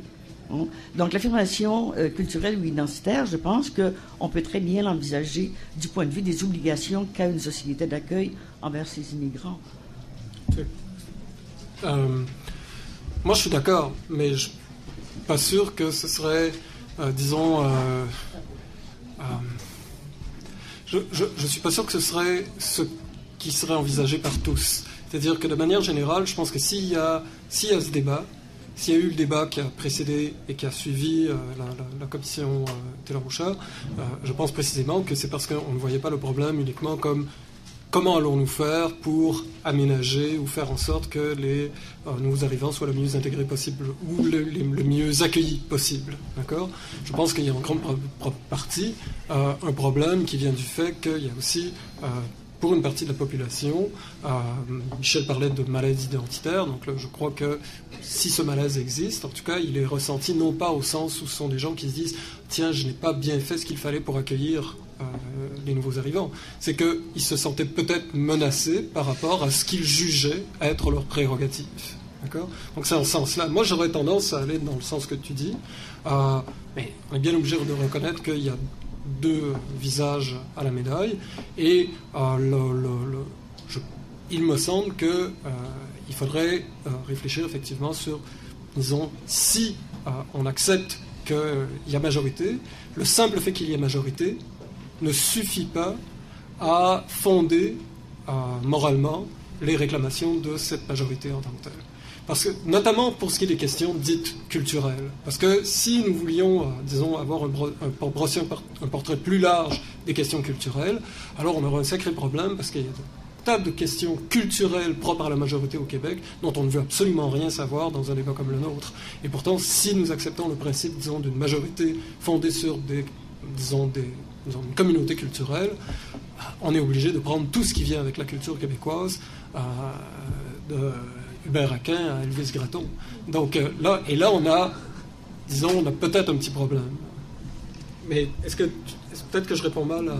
C'est pas par ma satisfaction sûrement. Sauf que la question de la culture aussi, je veux dire, il ne faut pas essentialiser. Autant c'est important. On n'entend pas. Ok, je vais juste répéter la question. Ce qu'on dit, c'est que justement, je focalise sur la question culturelle, mais je focalise dans le cadre de la réponse de la question que tu posais. Parce que, au contraire, ma première intervention consistait à dire qu'un des problèmes, me semble-t-il, avec la question de l'immigration, de manière générale, c'est une trop grande focalisation sur la question identitaire et culturelle. Tant et si bien que, il me semble, très souvent, on oublie qu'à l'origine de certains malaises et identitaires ou culturels, il y a des malaises qui sont plus fondamentaux, dont les questions culturelles ne sont que le reflet. Michel, tout à l'heure, parlait de l'approche de Nancy Fraser, qui essaie d'équilibrer les demandes. Moi, ce que parfois je me dis, c'est que si on pense qu'il y a un équilibre des demandes, disons par exemple des demandes de justice sociale d'un côté et des demandes culturelles de l'autre, c'est qu'on croit que ce sont deux domaines complètement différents. Or, mais là, ici, je n'ai pas de littérature empirique pour appuyer mon propos, ce n'est qu'une intuition. J'ai parfois et très souvent l'impression qu'en fait, des demandes culturelles ou des malaises liés à la culture ne sont que le reflet de malaises liés à des problèmes économiques. Oui, alors, Pierre Neveu. C'est sur la question de carence ou de malaise identitaire. Bon, vieille question qui était déjà présente dans le Québec des années 50 et 60. C'est difficile à analyser, mais le problème que j'ai avec cette notion-là, c'est quand, en tout cas, elle devient un principe de causalité. Alors, je vais me référer à l'affirmation de Michel Seymour. Oui, on a tous entendu, effectivement, ces propos xénophobes, racistes, qui se sont manifestés durant la commission et qu'on peut entendre aussi ailleurs. Mais ça m'étonne que vous disiez que ces propos-là seraient causés, me semble-t-il, ou seraient les symptômes d'un malaise identitaire ou d'une carence identitaire. Est-ce qu'on ne pourrait pas dire au contraire que c'est ce qu'il y a de plus banal qu'on pourrait trouver dans n'importe quelle société occidentale, même très forte sur le plan identitaire, Grande-Bretagne, France, Allemagne, etc. Mais est-ce que c'est pas, au contraire, la banalité de la xénophobie telle qu'elle se vérifie dans toutes les sociétés qui accueillent les immigrants? Première chose. Deuxième chose, il me semble qu'il y a un problème logique là-dedans. Si la carence identitaire produit ces discours-là, la société québécoise devrait être plus xénophobe et plus hostile aux étrangers que les autres sociétés. Or, il me semble que les conclusions de la Commission et d'ailleurs de la plupart des observateurs, c'est que ce n'est pas le cas. Alors, donc, la question de cette carence identitaire qui serait cause d'intolérance, il me semble que ça fait problème. OK. Effectivement, dans les sociétés où on ne problématise pas la question nationale, en France, il y a une nation française, en Espagne, il y a une nation espagnole, bien qu'il y ait des minorités nationales en son sein. Aux États-Unis, il y a une nation américaine. Et très souvent, c'est dans les États souverains qu'il n'est absolument pas problématique de soulever la question nationale. Dans ce cadre-là, effectivement, les réactions xénophobes, extrémistes, peuvent être relativement banalisées. C'est peut-être l'expression de certains malaises, mais ces malaises ne sont pas dramatiques.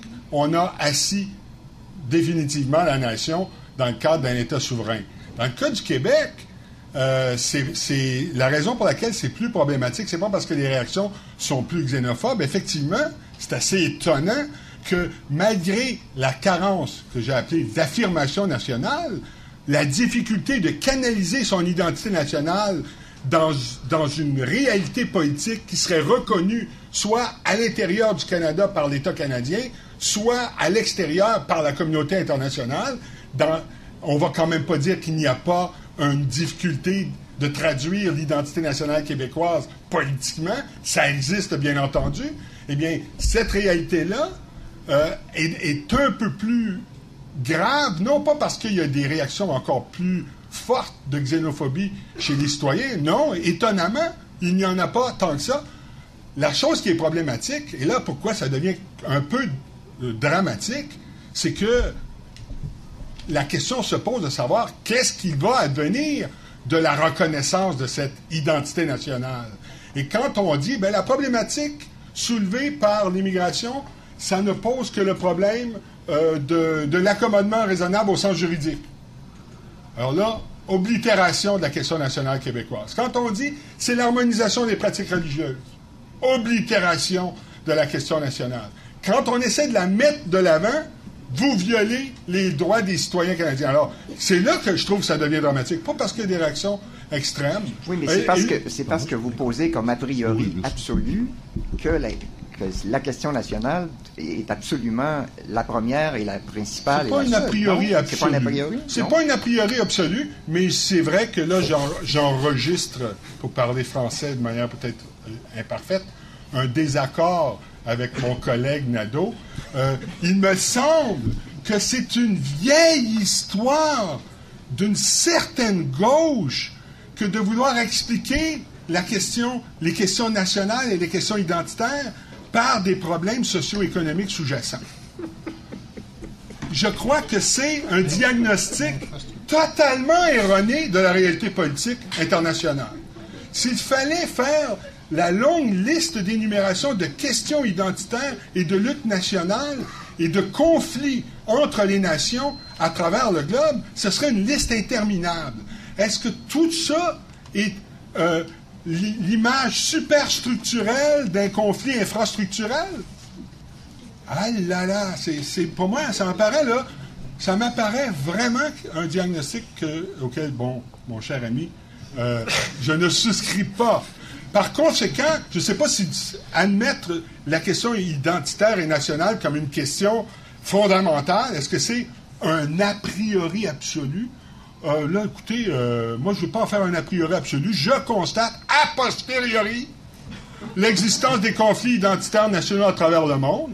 Et j'estime qu'il y a moyen d'être à gauche, puis de reconnaître les problèmes de justice distributive comme étant absolument cruciaux, fondamentaux, inéluctables et incontournables, et en même temps prendre acte de la question identitaire nationale. Mais quand on essaie de le faire, c'est un a priori absolu. C'est problématique. Quelle sorte de culture voulez-vous imposer aux gens? Est-ce qu'on pose cette question-là en France? On la pose peut-être, mais elle est banalisée parce que le rouleau compresseur de la nation s'est doté d'un État souverain. Je voudrais peut-être dire 2 mots de plus pour répondre à Pierre Neveu. Le rapport entre la xénophobie et le malaise identitaire, c'est le rapport Bouchard-Taylor qui l'établit. Ce qui est la thèse de fond du rapport, c'est que cette majorité franco-québécoise inquiète et peureuse devient dangereuse parce que, comme elle est inquiète, elle tente à se replier et à exclure les autres. Ça, c'est une thèse importante dans le rapport Bouchard-Taylor. Alors qu'en réalité, vous observez, à mon avis, très justement que ce qu'on voit au Québec, c'est plutôt une ouverture assez grande, disons, à l'autre. Alors, moi, je vous soumettrais une hypothèse en 2 temps. Si le Québec est une société un peu moins raciste, xénophobe que d'autres, bien qu'elle ne soit pas parfaite, évidemment, loin de là, c'est en grande partie, à mon sens, parce que s'y déploie une expérience de minoritaire. Les Québécois sont particulièrement ouverts à l'expression de la différence, parce qu'ils sont eux-mêmes différents au Canada et en Amérique. C'est la raison pour laquelle, à tort ou à raison, les Québécois ont tendance à sympathiser avec les Palestiniens, avec les Catalans, avec les Basques, jusqu'à un certain point. Pourquoi? Parce que, précisément, ils ont dans leur parcours historique l'expérience de la minorisation. Alors donc, l'ouverture s'explique, à mon avis, en grande partie par ça. Maintenant, ce qu'on a entendu dans les audiences publiques, c'est que cette ouverture-là, et là, ça renvoie aussi au caractère minoritaire, cette ouverture-là doit s'accompagner, les gens l'ont dit de toutes les manières, de manière parfois maladroite, de la reconnaissance de l'existence de cette majorité historique au Québec. Et effectivement, Michel a parfaitement raison, à mon sens, de dire que si la question nationale québécoise était résolue, c'est un problème qui ne se poserait pas parce que la reconnaissance serait là de fait. Vous seriez dans le pays souverain que constitue le Québec. Et puis on ne dirait pas des nouveaux arrivants reconnaissez la nation québécoise. Elle serait reconnue, ce serait un pays. Alors tant qu'elle ne l'est pas, il y a effectivement cette espèce d'appétit du minoritaire à la reconnaissance de son être collectif. Alors c'est les 2 choses qui jouent. C'est l'expérience du minoritaire me rend sympathique à la différence de l'autre, puis en même temps, il y a un côté de moi où je voudrais bien qu'on me reconnaisse aussi dans l'être que je représente puis qui forme une majorité au Québec.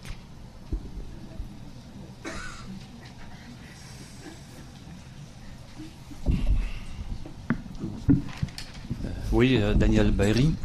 Monsieur McClure, vous avez affirmé que, avec le rapport Bouchard-Taylor, on avait fait un bout de chemin avec la laïcité ouverte.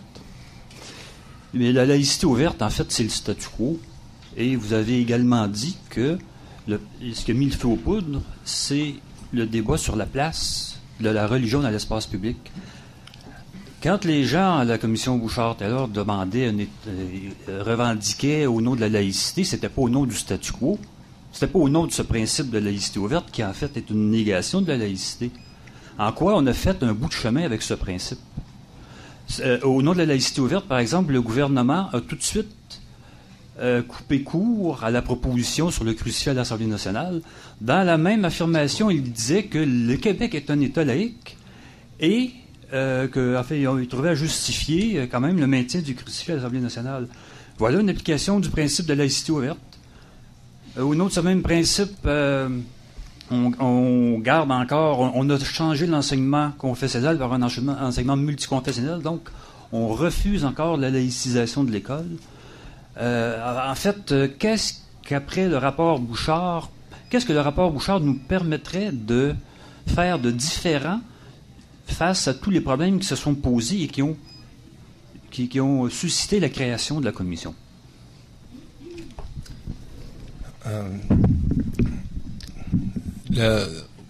Clairement, au nom de la laïcité ouverte telle qu'on l'a définie, c'est pas en son nom qu'on peut refuser la proposition qu'on a faite, donc de décrocher le crucifix.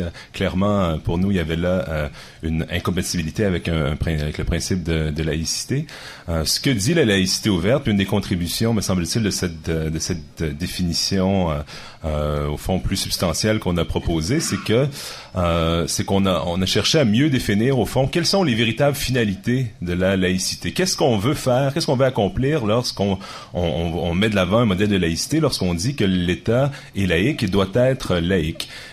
Puis une chose qui nous est apparue, c'est qu'on en est venu au fond à presque à fétichiser les moyens de la laïcité. C'est-à-dire, si on veut une société laïque, on a besoin de séparer les pouvoirs temporels et spirituels. On a besoin de séparer les églises du pouvoir politique.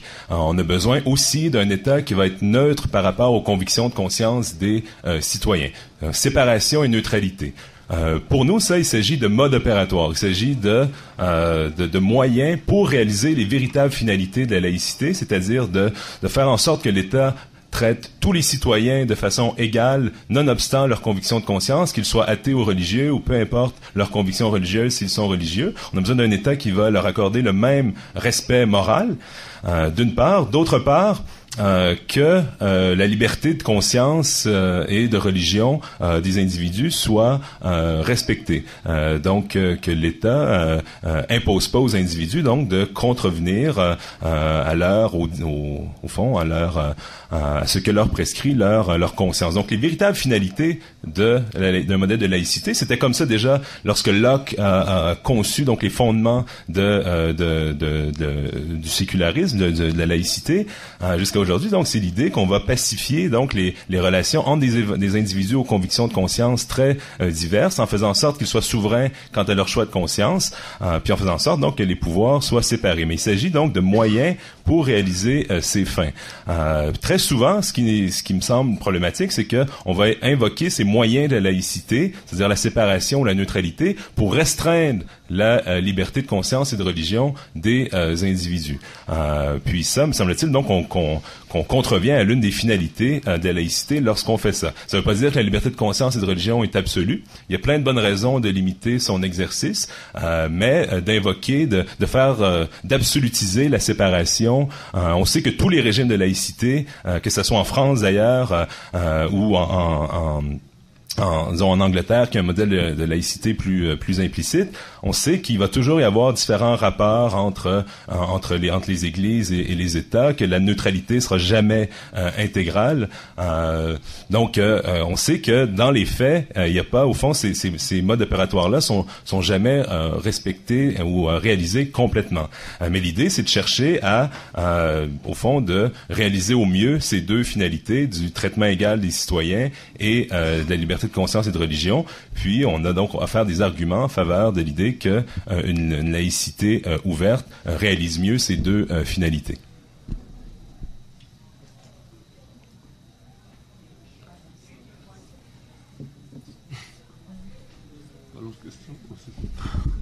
Pas d'autres questions? Sur cette question, j'aimerais entendre des modèles de laïcité ouverte. Est-ce qu'on a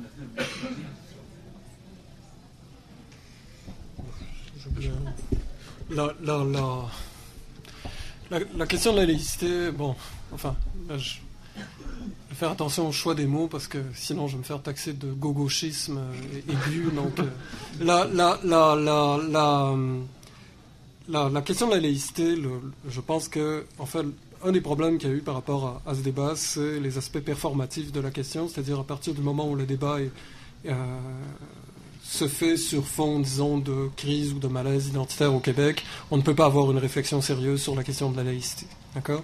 Donc ça s'est fait. Le problème, c'est que cette réflexion-là s'est faite en même temps que toute une série d'autres réflexions sur la place, par exemple, du pluralisme culturel, etc., etc. Et c'est ce qui fait en sorte qu'on se retrouve avec une espèce de melting pot de questions et qu'on n'arrive pas à réfléchir sur une politique publique au sujet de la laïcité. D'accord ? Ça, c'est un des premiers problèmes.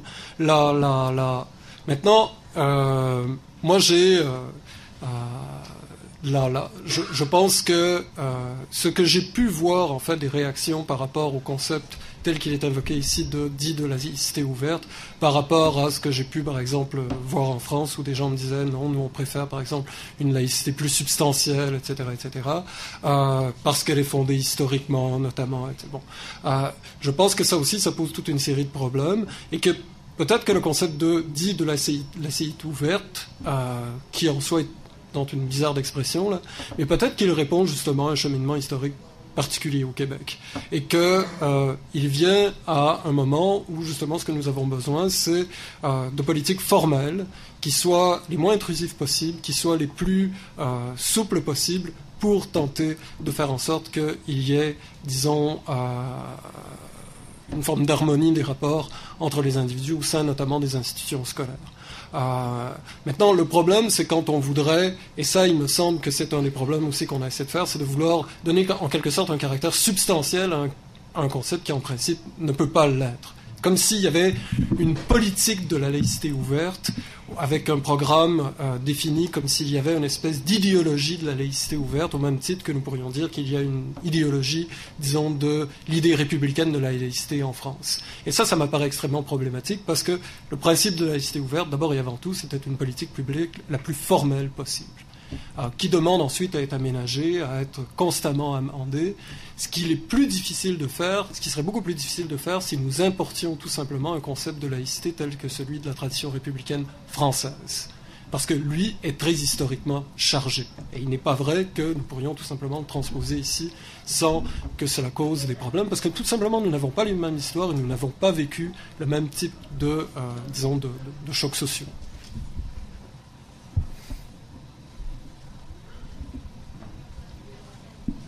Julie Latour, je suis juriste. Peut-être pour faire suite à ce que vous mentionniez, il y a quand même eu une distanciation importante depuis 4 décennies du pouvoir religieux et de l'État, qui a donné lieu ensuite à des instruments comme les chartes des droits, donc de dire que la laïcité n'est pas ancrée dans une certaine histoire, c'est nier une réalité. Et ce qui est très préoccupant du rapport Bouchard-Taylor, c'est d'une part l'approche extrêmement culpabilisante qui est faite de la société québécoise, ensuite d'invoquer une amertume face au clergé qui est loin d'exister partout. Moi, je n'ai aucune amertume, je n'ai pas été visée par... Mais d'avoir ce recul, de cette distance et de pouvoir voir comme une valeur privée à la religion, mais qui ne doit pas guider les actions. Ce qui est extrêmement préoccupant également, la banalisation de l'érosion potentielle des droits des femmes, qui est jetée du revers de la main. Or, il y a déjà de la jurisprudence, et malheureusement, ce que je trouve très inquiétant, c'est le relativisme auquel cet esprit donne lieu, parce que tout est égal. Or, c'est la politique identitaire. La lutte des classes est terminée. Maintenant, c'est la politique identitaire. Je m'interroge également sur nier des valeurs communes de base comme une société démocratique où la laïcité prévaut, le fait français, l'égalité homme-femme. on peut aimer à la fois Elvis Gratton, Michel Tremblay, Hubert Aquin ou l'un des trois, mais avoir des valeurs citoyennes communes. Alors, cette mouvance est extrêmement inquiétante, et de reconnaître l'autre sans jamais être reconnu. Je dirais comme point par rapport au programme éthique et culture religieuse que j'ai examiné, on mentionne qu'on présente les assises de la société québécoise. Or, dans les faits, ce n'est pas le cas. Et surtout, il faudrait mettre en contexte ce qui permet le dialogue actuel, c'est cette distanciation que nous avons effectuée face à l'ordre religieux. Donc, de remettre le religieux au sein et toute cette laïcité ouverte. Mais j'aurais aimé vous entendre sur le volet plus large du relativisme.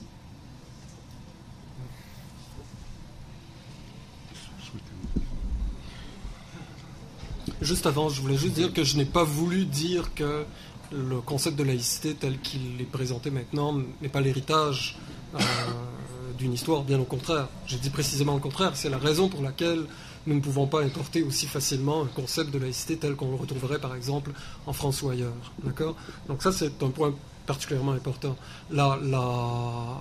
C'est précisément sur cela que nous devrions tabler pour éviter les écueils du relativisme moral. Mais je pense qu'essentiellement, là, il s'agit de questions qui ont lien à ce que je pourrais appeler une forme de design institutionnel. C'est-à-dire, il faut aménager des institutions qui vont faire en sorte qu'il y aura des garde-fous pour empêcher ce genre de dérive-là. Mais là, il y a un problème, c'est que, par exemple, le programme d'enseignement éthique et culture religieuse au Québec, il faut quand même voir que c'est un programme qui a été bâti relativement dans l'urgence et qui a été aussi appliqué dans l'urgence. Et ça m'apparaît des dérapages, disons, institutionnels qui n'ont rien à voir avec les intentions du programme lui-même. D'accord ? Même si, par ailleurs, j'ai critiqué aussi les intentions du programme, parce que, justement, pour moi, le problème de ce cours, c'est qu'on aurait dû... Enfin, là, je m'avance très loin, mais la question religieuse m'apparaît secondaire par rapport aux vrais objectifs d'une éducation à la citoyenneté au secondaire, qui devrait faire place justement au défi du multiculturalisme et au défi du pluralisme culturel, autrement que par la seule canalisation de la question religieuse, si importante soit-elle. Mais c'est parce qu'il y a une focalisation sur la question religieuse qu'ensuite il y a un dérapage au sujet de la religion. Mais il est évident que nous devons éviter la place, disons, une place trop grande accordée qui est déjà trop grande d'emblée à une forme de relativisme. Le relativisme est évidemment notre ennemi à tous. Enfin, c'est une position relativiste que de dire cela. Mais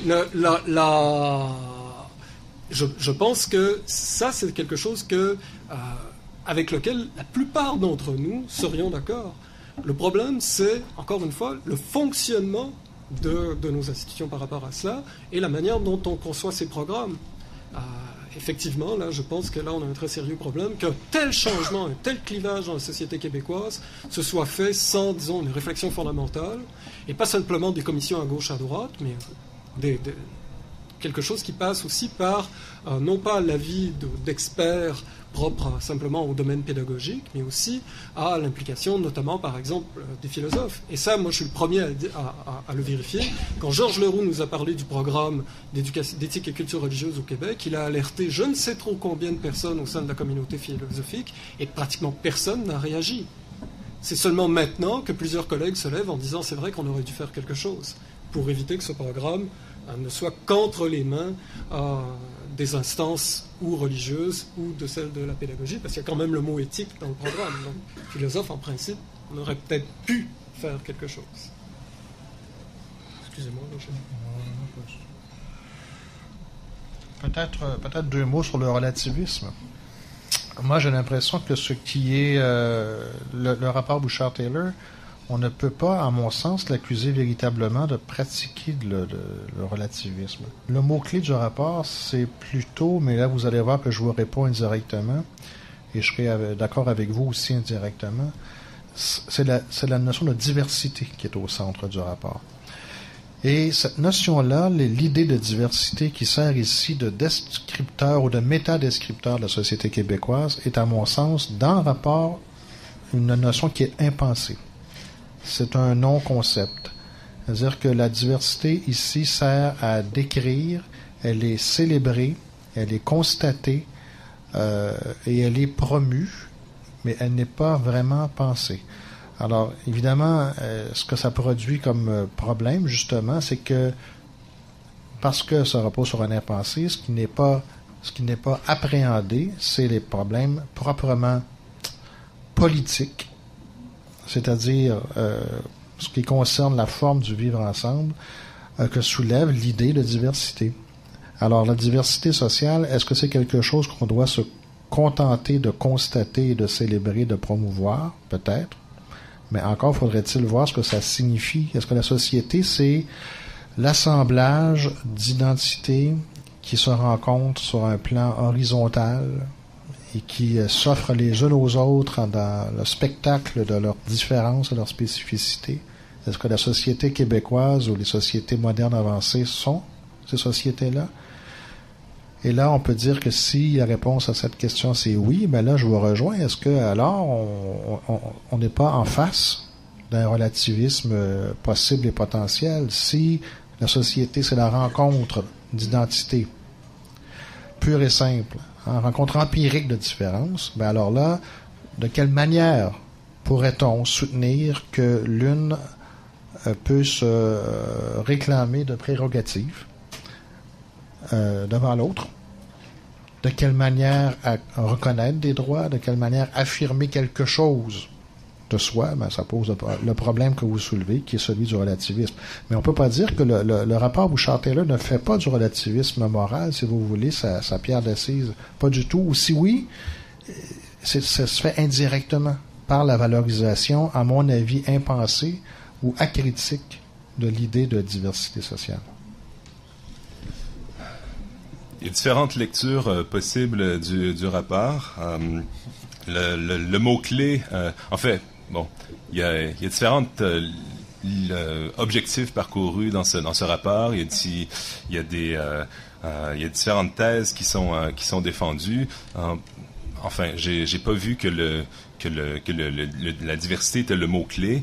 Le mot-clé d'une partie de cette réflexion qui est contenue dans le rapport, me semble-t-il que c'est une recherche d'équité ou de justice sociale. En tout cas, à plusieurs égards, c'est dans ce cadre-là qu'on a cherché à mener la réflexion. Mais je réalise que il se passe plusieurs choses dans ce rapport-là, puis il y a des développements du rapport avec lesquels je suis assez à l'aise, d'autres avec lesquels je suis moins à l'aise. Mais enfin, il faut faire attention lorsqu'on le caractérise. Il y a quand même une complexité assez importante. Une chose que je peux dire qui rejoint plusieurs thèmes qu'on a discutés aujourd'hui, dont l'appel à une constitution chez Michel, cette idée du relativisme, le cadre normatif du Québec contemporain a été examiné. C'est-à-dire qu'on ne sait pas comme si on a tenu pour acquis là, que ce cadre-là était déjà suffisant, tout était en place, donc le statu quo était suffisant. Mais lorsqu'on s'y attarde véritablement, donc c'est d'un point de vue général, on peut dire donc le cadre normatif est déficient. Mais bon, quelles sont les carences exactement? Je veux dire, on a une charte des droits et libertés qui est là, qui est bien conçue, qui est efficace, qui nous prémunit précisément contre ce danger du relativisme. C'est pas vrai que la question de l'égalité des genres a tout simplement été évacuée. Je veux dire, il y a toute une section sur comment on doit concevoir le rapport entre les droits fondamentaux. Les droits peuvent être fondamentaux. Même les droits fondamentaux ne sont pas absolus. Il y a des bonnes raisons pour limiter leur exercice dans certaines circonstances. Puis notre charte, la charte québécoise, nous donne déjà tous les outils pour encadrer, restreindre, limiter l'exercice de la liberté de religion dans ce cas-ci, si elle contrevient, si elle menace l'égalité, par exemple, des femmes, si elle menace les droits fondamentaux des femmes. C'est déjà là, c'est déjà dans la charte, pas besoin de l'amender, pas besoin d'ajouter des clauses interprétatives. Les tribunaux ont déjà tous les dispositifs pour le faire, ils l'ont déjà fait d'ailleurs dans le passé.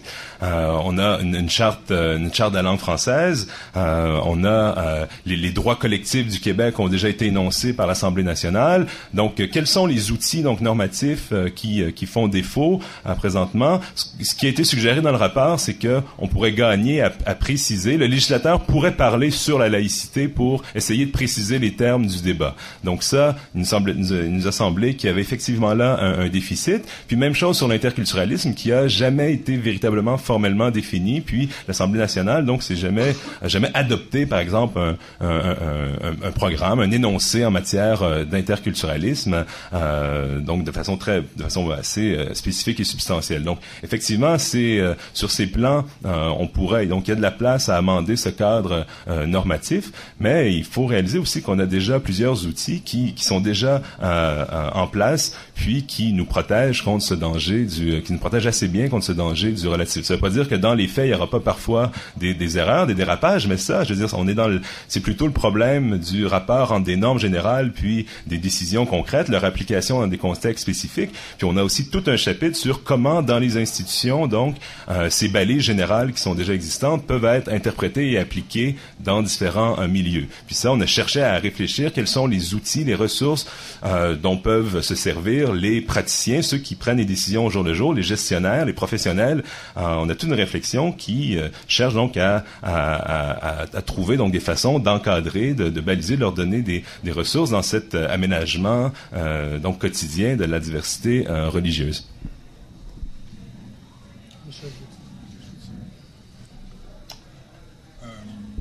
Il me semble quand même que c'est une chose que de constater l'existence d'une charte des droits et libertés, d'une charte de la langue française, de cette loi 99, possède l'avenir du gouvernement libéral sur la poursuite Bayon.